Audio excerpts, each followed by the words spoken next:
Hi, this is Pitey Thinker. We're going to do a review of the Casio G-Shock G9000-1V Mudman series watch. This is my first G-Shock watch, and I decided I was going to do a review on it because there was a review on YouTube of a tan one, and there was one of a solar edition, so I'm going to show the black one. The other black ones weren't very good quality. So first thing I noticed about this watch is it's light. Almost dropped it. It's a pretty light watch. It's official. It's got the Mudman logo. I don't know if you can see it. Sorry for the camera quality. Came in the official G-Shock box. Here's the model number. G9000. I don't know if you guys can see that pretty clear, but you open up the box. Oh yeah, by the way, I got this from Amazon for about $60, which is a really good price because most Mudman G-Shocks cost around $100 each. Comes in a tin like this. And the tin, once you open it up,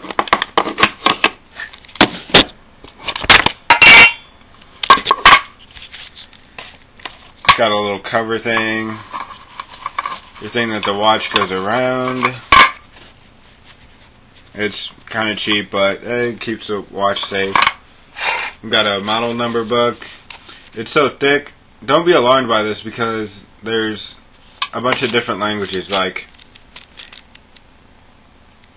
that's already the end of the US, and we got this much book left to go. Like, it just explains it all. Model number's 3031. If you lose your manual, you can look online on the G-Shock site and see a full page thing, which I think is better for reading.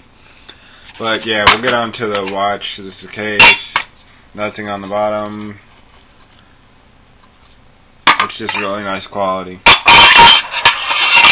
This is my first watch. I have a Timex Ironman 30 lap. I got this just for running, which I'll still use for running just because the buttons are easy to press, easy to navigate through. It's still got an Afterglow.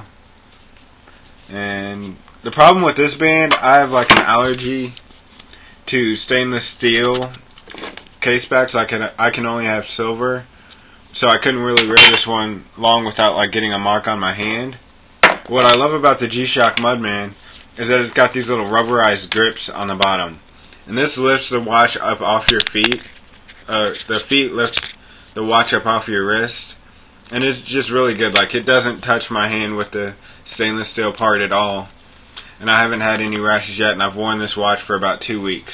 I didn't want to review this watch when I first got it because I didn't know how it would work for me.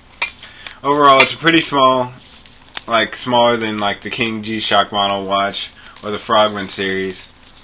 I like that it has 2 stopwatches, world time. You just click this button here for military time. And like the greatest feature about this is, I think, the dual illuminator, which lights up the time and the interface around it, and it's just really good. Like, on this watch, it's a really nice display. It displays your Saturday, July the 2nd.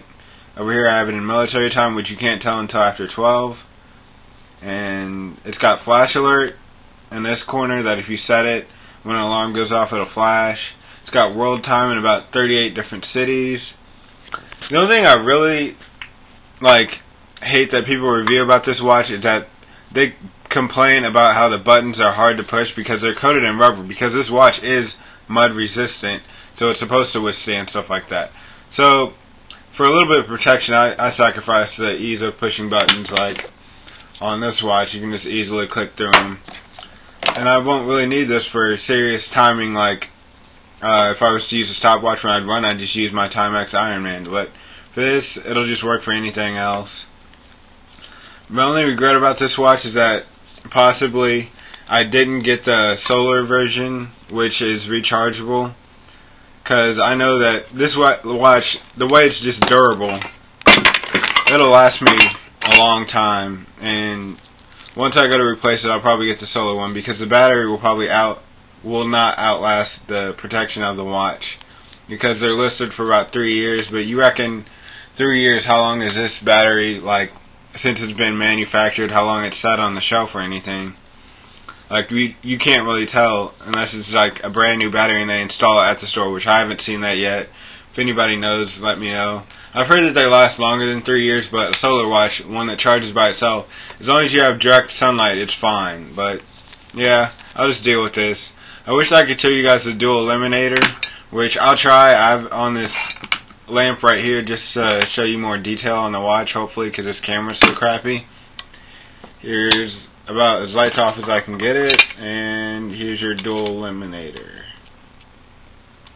Again, the buttons are kind of hard to press. See that? Lights up everything. Lights up it all.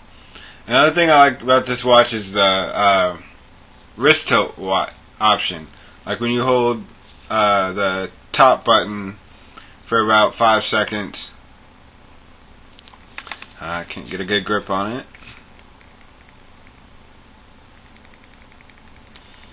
Well, anyway, you'll get this auto illuminator feature. Like when your watch is parallel like this and you tilt it, it'll light up automatically. This drains some battery, but I think it's a cool feature. Like if it's really dark at night and you don't want to mess with the hassle of pressing the long button, you just flick your wrist real fast and it turns on. Like, this is not fake, this is real. The straps, they're made out of resin. It's got this, I guess, some kind of metal stainless steel clip. It says Casio Japan on the inside. Resin is good stuff, and you can always replace the bands, I guess, or make your own. Like, I have a friend that does it. But overall, I think I'll keep this watch for a couple of years. I might, if I just get bored, I might just order the solar watch. But yeah, thanks. This is Pythy Thinker. First video on YouTube. I'll probably do more comedy, but this is just my first review of something I unboxed.